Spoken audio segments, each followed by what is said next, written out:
Well, ladies and gentlemen, the producers have told me they've cut me down to 15 minutes and 20.2 seconds. So we need a big boo for the producers. Boo! Now, I'm also terribly disappointed at CPAC. Not one speaker has given a welcome to country. So that onerous duty falls upon me. And I want to pay my respects to the explorers and pioneers who, under great hardship, opened up this country. They didn't know what they were doing. They took boats and horses inland, and they were followed by the pastoralists and the miners who, under great hardship, they were outback. Many of the pastoralists took out all their teeth in case they got an infection and died. These people had to get out of bed early. There was no dole. There was no welfare. There was no flying doctor. They had to survive. These people built Australia. It was the miners who went outback.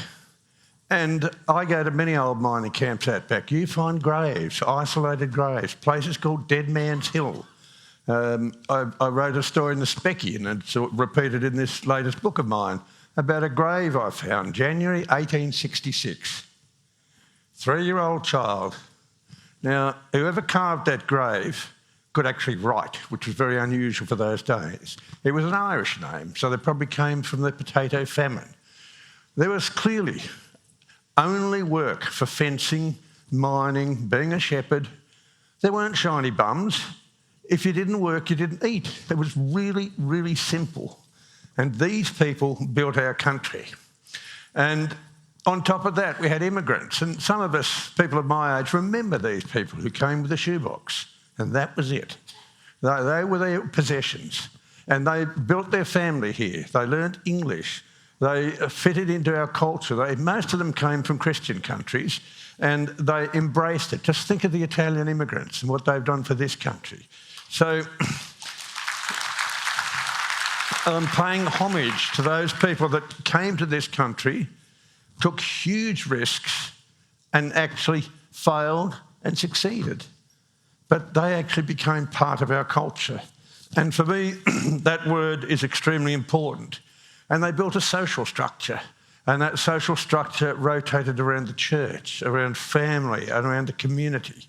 And we had thousands of these risk takers later go to war. And we had tens of thousands of people went to war. Many, many didn't come back. And yet, people want to change the flag. How dare they?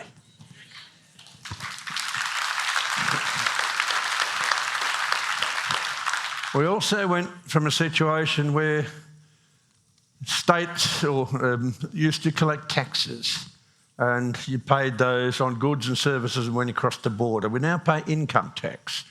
And we now have a situation, as we've heard a couple of times, where half of the people in this country are supported by the other half who actually get out of bed, who actually work, that terrible four-letter word. And we also have a country now where we have twice as many public servants per capita as the US. So what has happened to our country? Well, we've now, and we hear the word courage a lot in this CPAC meeting, and that's against the people on the left who I would claim that we use the word cowardice. We have those like me who use facts, and fighting against feelings, a very hard one to win. We don't have battles with government. What we have battles with are bureaucrats. They're forever. Governments change and go, but the bureaucrats are expanding and changing your life. We have battles with me giving you a scientific fact which is repeatable. That's called the truth. And one of the incredible things about telling the truth is you never have to remember what you said. You just tell the truth. And we are battling a society where there are lies. And we saw with Matt Canavan's performance on Outsiders, the way he handles the climate delusion debates is he uses humour and mocks. And if there's one thing the left doesn't have, it's a sense of humour. So I want to come to a little bit later. I haven't got too much long because I reduced the time, remember, boo. But I want to come preaching to the converted, and you come to these functions and, you know, if you want to get someone to clap, you can talk about immigration or the flag or whatever. It's very easy to get applause. But how easy is it to get a solution to the politics that we're dealing with? Now, I believe that we are too civilised. There's a few of you here who are not gentlemen, and you know who you are. But you cannot be gentlemanly dealing with the left. This is a fight, and the only thing you aim for is to win, and you end up facing up in the gutter. That's how you win. You have to fight this, and you have to get away from the capture of the language. For example, with climate, they talk about carbon pollution. Now, I answer that by saying carbon is black. If the air's full of this black stuff, you couldn't see. They've captured the language by using the word carbon pollution. Don't roll your eyes and say, oh, you should think about carbon dioxide. Call it out for what it is. That's fraud. Tell them what it is. And what we are doing is we are defending. We should never defend. We should be bowling the bouncers the whole time and get them to defend. We hear about terms such as carbon pollution, this terrible pollutant carbon dioxide. But at the same time, at schools, kids get taught that carbon dioxide is plant food. It's the basis of photosynthesis. You can't have both. You can't have pollution and plant food. So again, you have to call it out. Before any phrase can be used, you have to call it out. If someone says, oh, we've got climate change, don't argue. Just say, show me. And they can't. Because this is the new religion. This is a new religion where the language has been captured, and there's a different language used by the high priests compared with the followers.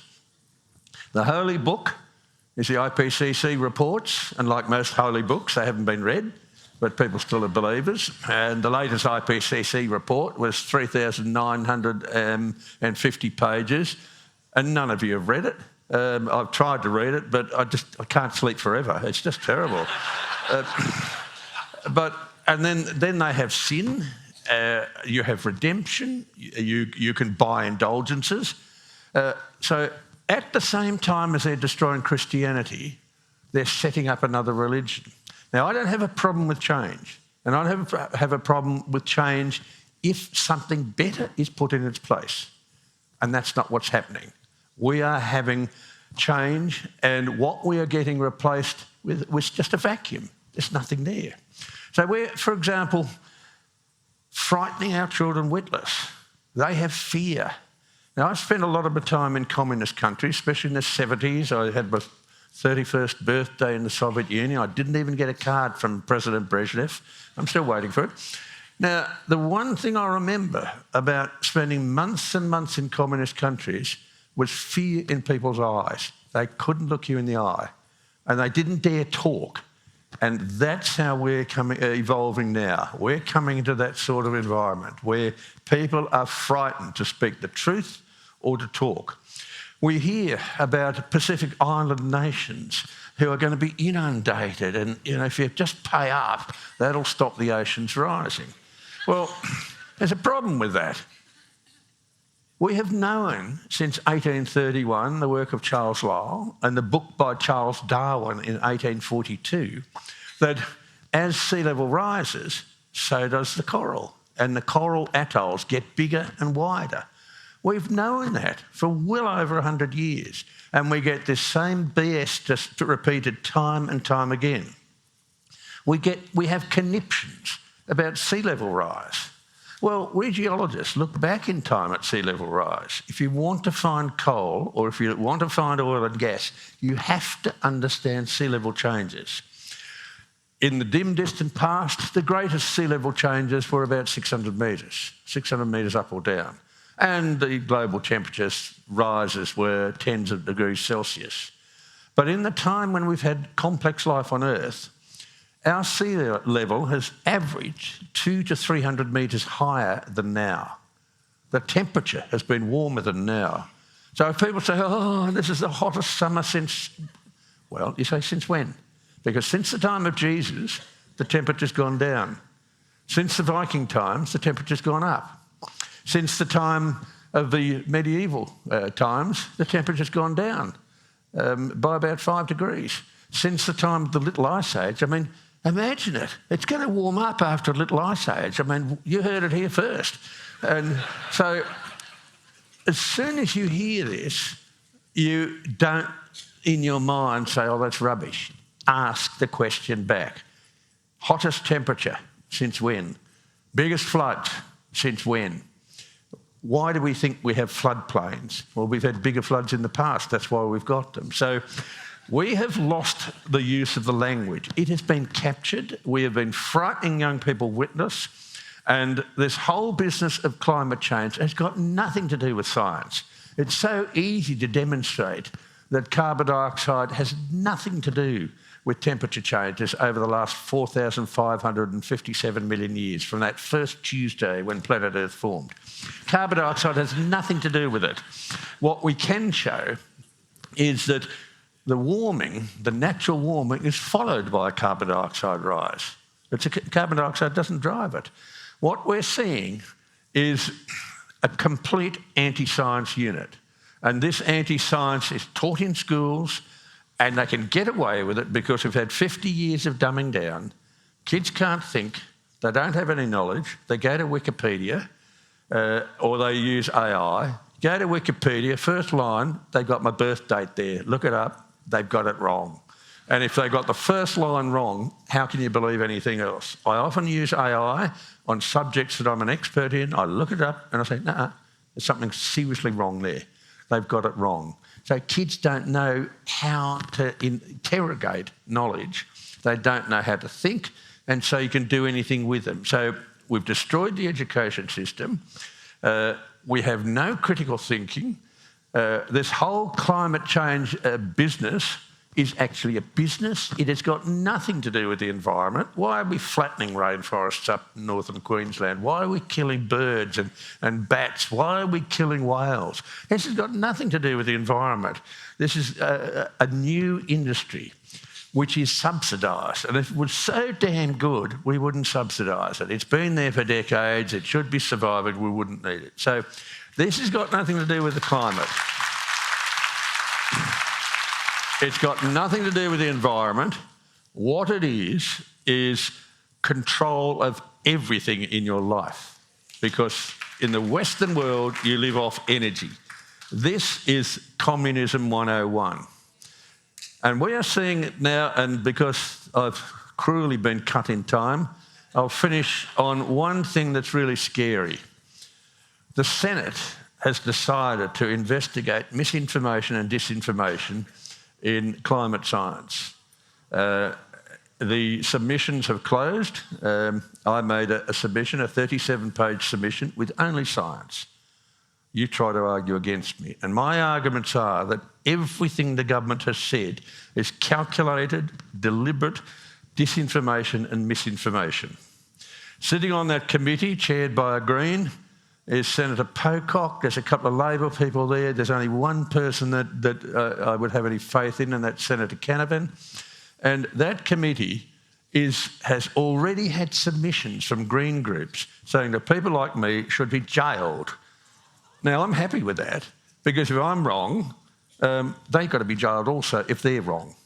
And I can prove that they're wrong. So...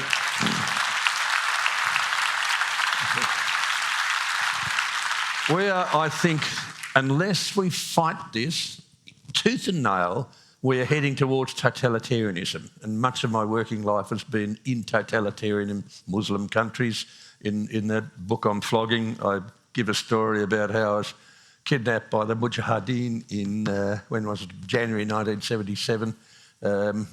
Didn't get a big ransom. We have to fight, and we've got to play the game they play, which is tough and with no rules. Time is up. Thank you very much.